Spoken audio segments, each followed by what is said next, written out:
Welcome to another creative exploration with me, Tammy Collins. Today we're going to do an Earthen inspired mixed media piece with texture and tissue paper. We're going to start with some, uh, blah. Yeah, we're going to start there. So in previous videos, we made this like translucent tissue paper that we embedded in sort of a glue mixture. Be sure to go back and check out some of those videos. This is such a fun experiment. These are actually napkins and not tissue paper, which turned out to be my favorite part of that process. And I'm just kind of manipulating it to get it to have some specific wrinkles that I'm after. You know, I'm inspired by the earth. I'm here in engrossed in nature. You know, my studio is on a cliffside overlooking a river, and I just have this very earthen, natural vibe that I love to connect with. It grounds me, and I love to just work and play in that space. So that's what our inspiration is for today. And I'm adding this translucent napkin to just a piece of paper. It's heavy duty mixed media paper, and I'm just using the same mixture that I used to create the translucent napkin, and I'm using that to apply it to this paper. Once the translucent item soaks up a little bit of this medium, it adheres nicely. It makes it soft again, and it really makes a nice way to apply it and utilize it. I'm not sure if I'm describing that really well, but if you imagine that the napkin, you know, a napkin, when you peel it apart, you have a single layer that's very, very fine and delicate and can fall apart. But when we embed it in this mixture of this sort of Mod Podge glue matte medium mixture, it becomes very almost like a leather. It's kind of feels a little bit like leather. That's a good way to describe it. Not quite as thick as leather, but it has that sort of quality. It feels a little bit soft and subtle, but yet it can kind of crack and wrinkle. I just really love this material. So I've been doing a lot of exploration with it, and there'll be probably a lot more to come. But what I'm doing here is just kind of getting the base down.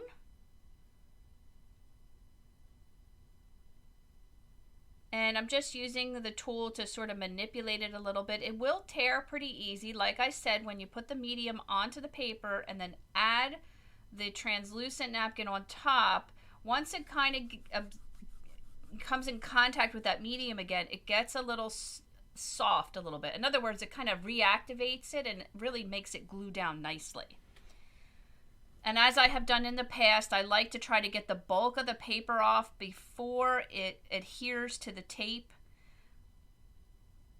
I'm not looking for perfection here. I'm just trying to get off the bulk of the paper so that it doesn't, so that I'll be able to remove the tape without ripping when this dries, it's going to, you know, bond to that tape as well. So I'm just kind of getting a crease in there and getting an initial tear going.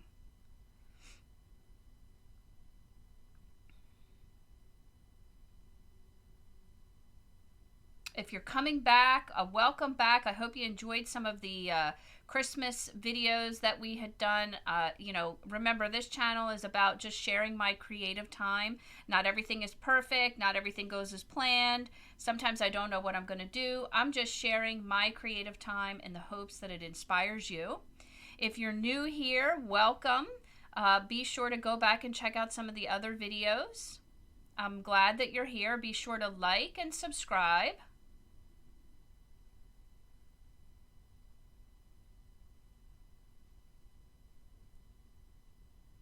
I did a lot of paper projects and crafts for Christmas, and I shared all of those for you to see. That's what consumed my creative time over the last couple of weeks.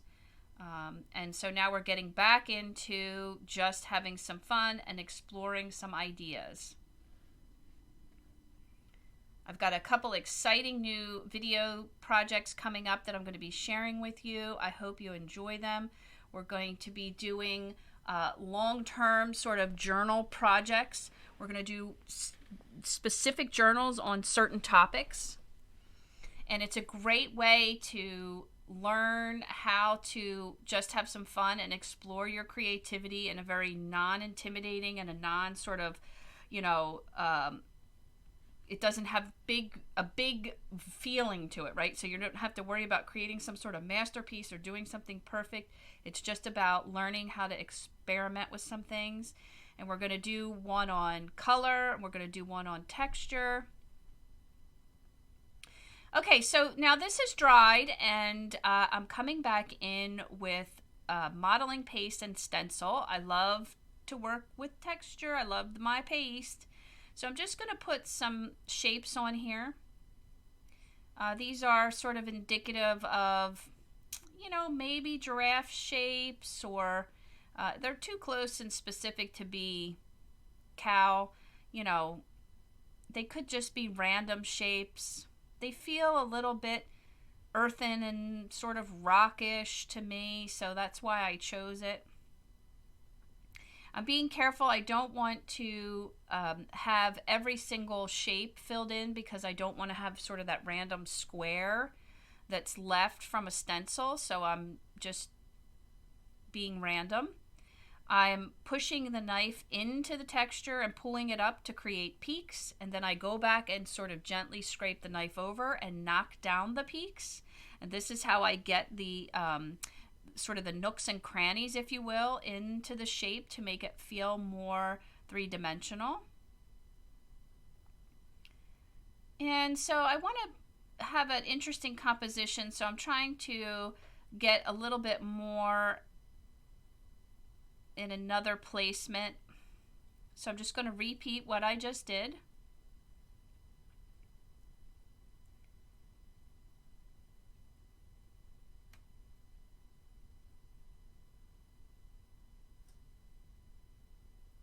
Don't forget that if you stick around till the end, I have a color swatch based on this project. So if you're inspired by the colors or what we did here, or just need something to get your creative juices flowing, you can get a free copy of that color swatch for you to do your own creation.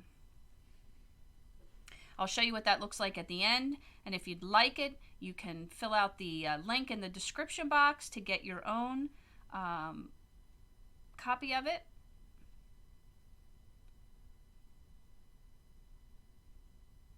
Okay, so I let that dry, and now I'm coming back in with some color. I'm using some watercolor, and I'm just using a few simple colors to be indicative of nature. And I have a green, 2 shades of green, a burnt umber, and then a yellow ochre. And I'm just letting my intuition tell me how and where to put that.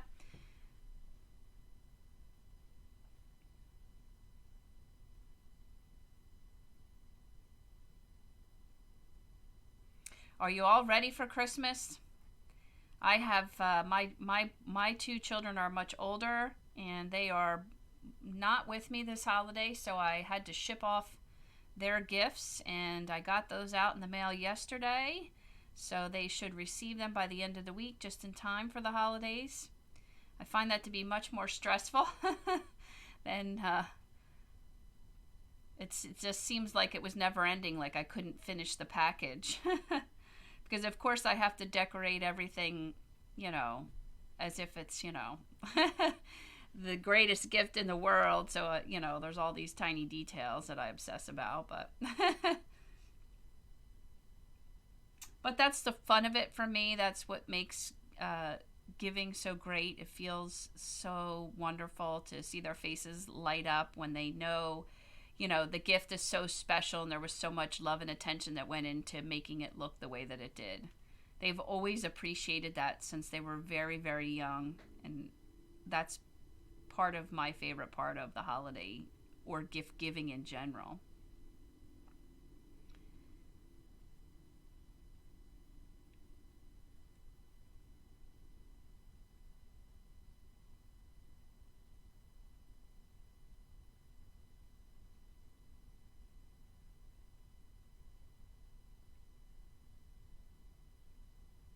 I'm trying something new. I am added in this concept of buying me a cup of coffee. I've had people reach out to me and be very moved and inspired by what I do, and they, I feel as though they want a way to show appreciation. And I thought that the buy me a cup of coffee is a great idea. You can just click the link in the description. It'll take you over. You can purchase a cup of coffee, or change the amount or whatever you'd like to do there. But it's a great way if you feel inspired and you want to support my mission to inspire you to be creative. I'd greatly appreciate it. It will go to help supplement my time and supplies, and just overall just help me to feel supported and like what I'm doing matters and people care. So I appreciate that, and that's there. That's something new I'm trying. You'll have to let me know what you think of it.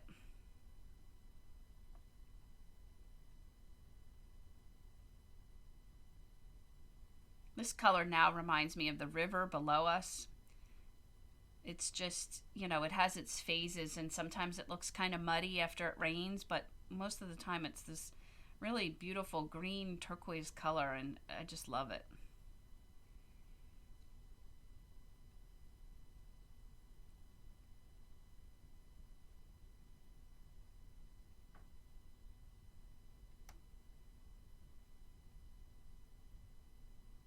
If you're interested in getting more information from me, I'm still getting my legs here in the video space, and putting together the things that I want to do and share with you. But I will be doing freebies and things of that nature. If you would like to be on that email list, you can go into the descriptions and fill out your creativity matters. And I respect your emails. You're not going to get a ton of them from me, but when I have something valuable and important to share with you, I will contact you via email, let you know. So if you want to get on that list, be sure to fill that out. If you would like a copy of the color swatch, you need to tell me in the comments that you want your color swatch, and then you need to fill out your creativity matters so that I know who to send the freebie to. I have not automated that yet. Eventually it will be, but at this current moment it is not. So that's the way you have to do it. You have to tell me in the comments that you want it, and then fill out your creativity matters. So I'm just having some fun. I love these colors. They're very, very much me. I'm a very earthen palette. Even in my clothing, you'll find me wearing these colors. And that's a really important point, and may be very helpful to you as someone who may be trying to figure out, what your style is or what you gravitate towards. Go open up your closet and take a look at what the predominant colors are in your closet. And you could probably pick 3 or 4 colors from there, and that would be a great place to start. Right now I'm putting on a little bit of pearlescent watercolor. It's acting a little bit almost like a dust. I'm not really trying to make it shimmer. I'm just trying to make it feel like, when you see sand on the ground, it can feel a little bit like dust over top of it. That's all I'm trying to mimic here.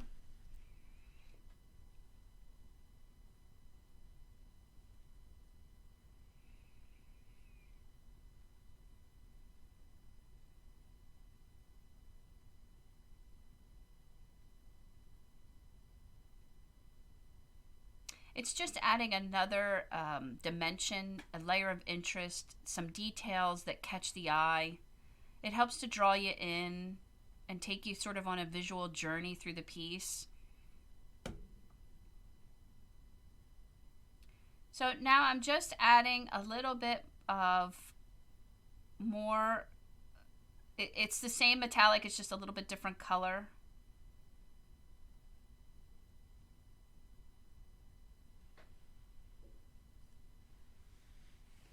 And you can see it sort of settles into some of the crevices as well and adds another interesting look.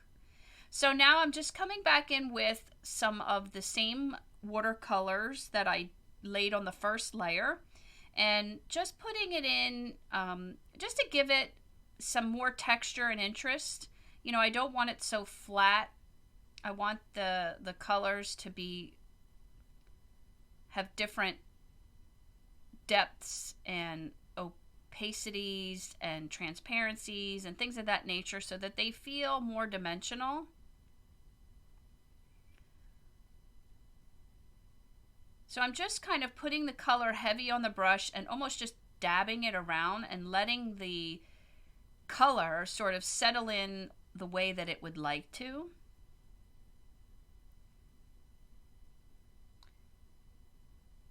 Okay, so now I'm using two brushes. One is full of water and one is full of just the burnt umber.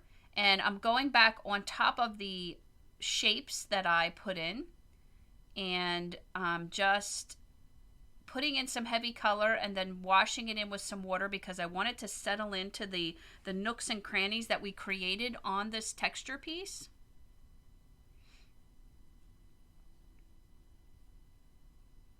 And what that's going to do is really give it more depth, and it really helps it to look much more like it's some sort of rock or just some sort of piece of earth. It could be all kinds of different things.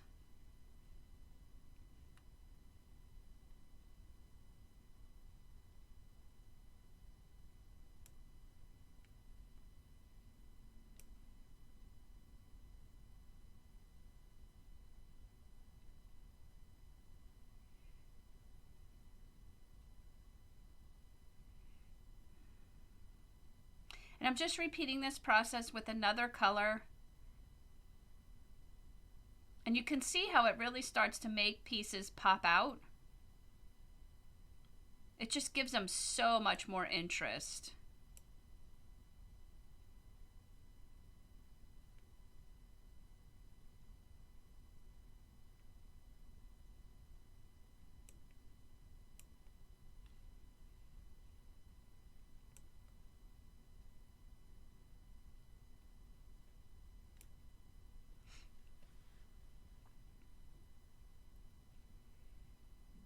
And it really begins to become quite dimensional at this point. You can really see how we've gone from what appeared to just be, you know, the sort of the tissue paper initial layer, and how each additional step has made it seem much richer and it has more life and more movement.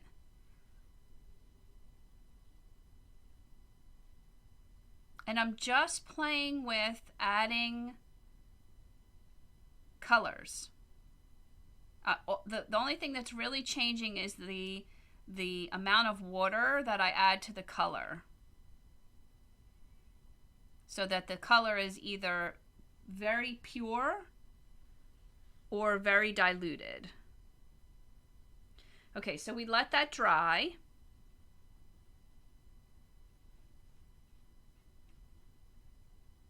And now I'm going to come in with my Tombow marker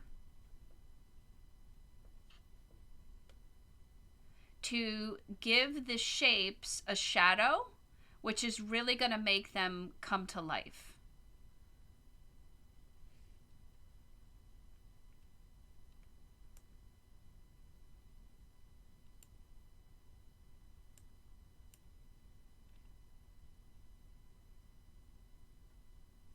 I'm going to use a couple different colors, and then I will actually use some water. One of the reasons I love to use the Tombow for this is because it's a water-based marker. So I can get a very opaque color, but I can also add some water and get more of a translucent. So it really lends itself beautifully to creating shadowing just very simply, without having to be very detailed. So in this case, I'm assuming that the light is coming from the top right, sort of diagonal across the piece. So the textured three-dimensional elements, the shadow would be to the bottom, kind of opposite that.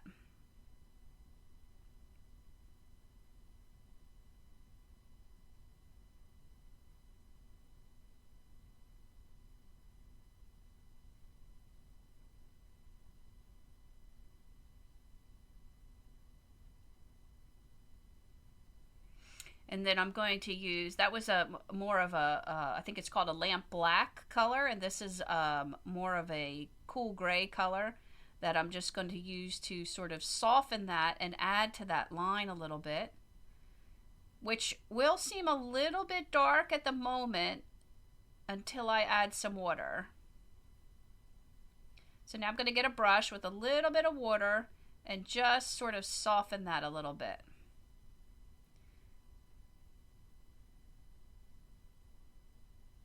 I have to apologize. My camera does not like my hand moving right there, and it keeps messing with the focus. So now you can see the shapes on the top are coming more, they're jumping off the paper a little bit more. And as that sort of dries, it will not be quite as harsh.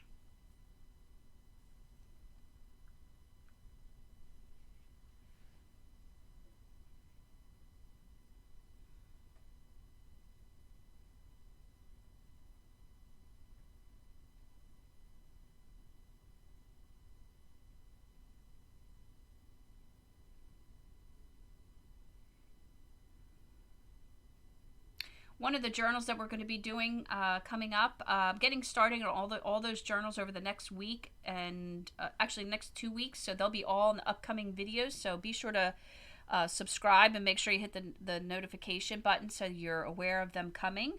And one of them is going to be exploring textures and unique ways to make textures with all kinds of interesting elements. Okay, so now I'm coming back in with the lamp black, and I'm just, so the texture elements that are sort of like rocks have nooks and crannies that, if you remember, we put those in when we sort of put the knife blade in and pulled it out and then knocked them down. Well, now we're coming back in with some black on some of those deeper crannies or nooks and giving them emphasis by doing this. And so that makes them seem even more three-dimensional, which you can see right now by looking at the ones I just did versus the ones on the bottom.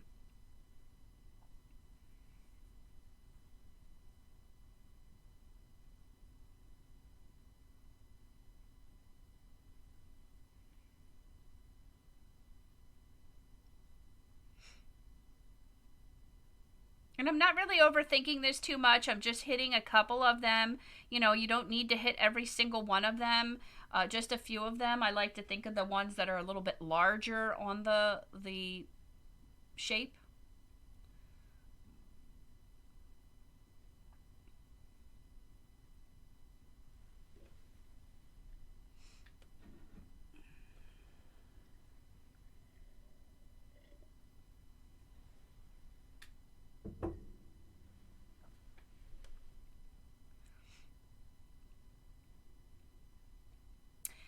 All said and done, this piece didn't really take too long. It did have several dry time layers in between. So as far as the creative time is concerned, you know, I spent, you know, a half an hour, you know, in each zone, if you will. So the initial zone of setting it up and getting the tissue paper on there, and then I set it aside to dry and moved on to another project, and then came back to it later and added in the initial color, or excuse me, the texture, and then that had to dry, and that was very quick. That only took, you know, 15 minutes, and then it had to dry, and then we come back and add color, and you know, so overall not too long. So right now I'm adding in some white gesso because I want to accentuate the highest points. And I like to use a knife for this. I like how it leaves larger, natural chunks, or sort of blobs of paint, if you will. You run it across the piece, it hits the highest point, and it really accentuates where the light would be coming from, and it naturally hits the high points. So it's very indicative of how it would look in real life with a light shining on there. And so these ones are farther, so I'm not putting quite as much. They're farther away, they have other things in front of them, they wouldn't be quite as dramatic.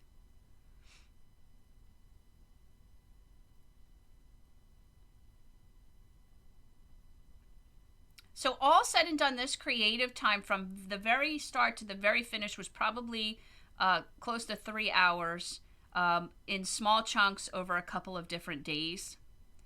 And when we add in the doodle detail, that actually goes really quick. And the size of this piece, that whole process, just that part didn't take very long.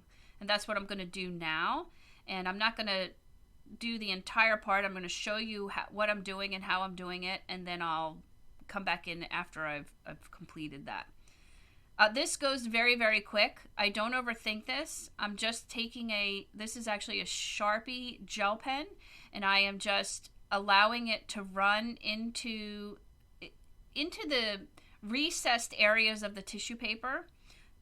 So the tissue paper has high spots and low spots, and I'm just running this pen in the low spots, and it's very meditative. Your pen kind of finds its own place and just kind of goes.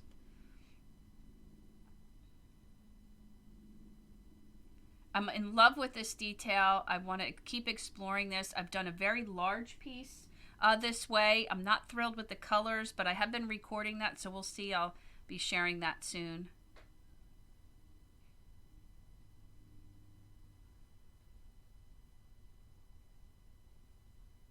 So you can see I'm just letting the pen do the work. This is so therapeutic.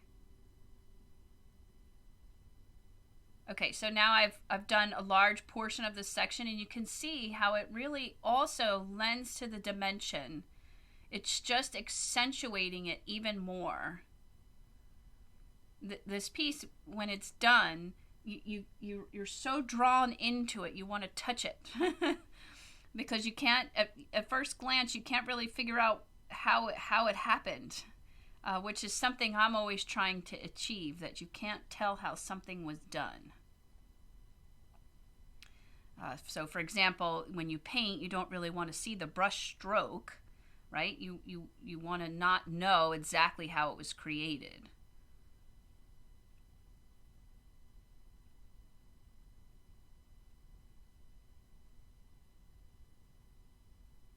But don't forget to like the video. I'd love to hear what you think of it. And be sure to, if you feel inclined and you'd love to buy me a cup of coffee, I'd love that. The link's in the description box. But of course, you do not need to feel obligated. It's just a nice gesture, and we like to do those kinds of things.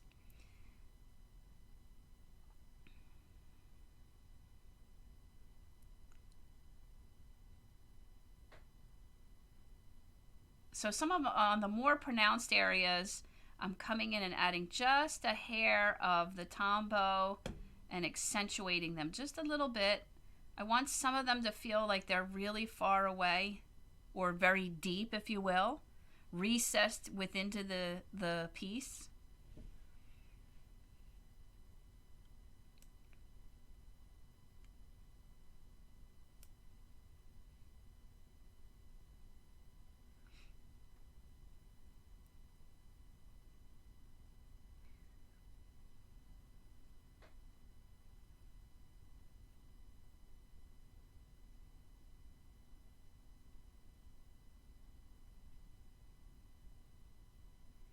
And of course, I'm going to add a little bit of that gold gilding paste that I love. You can see that jar is almost gone. I just love this product. I'm just hitting it in a couple of spots just for a little bit of interest on the rock shapes.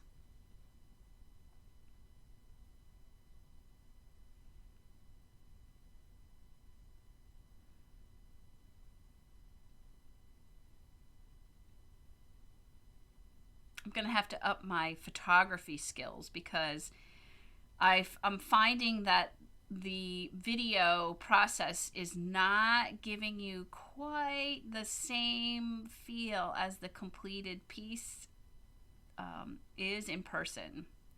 So again, I'm having issues with this tape. It's just a masking tape that I bought. It's really quite terrible. It's fine because I'm the way I'm going to mat this. It won't matter.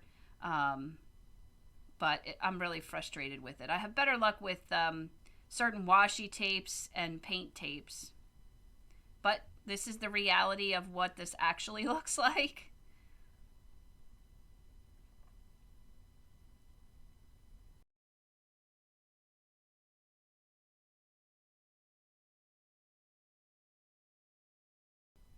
But this is my favorite zone. I love to be in this texture space. I'm loving this translucent tissue paper effect. You can see a little bit there. Don't forget, if you'd like to buy me a cup of coffee, I'd love that. And here's the color swatch from this project. And thanks for stopping by to another creative exploration. See you next time.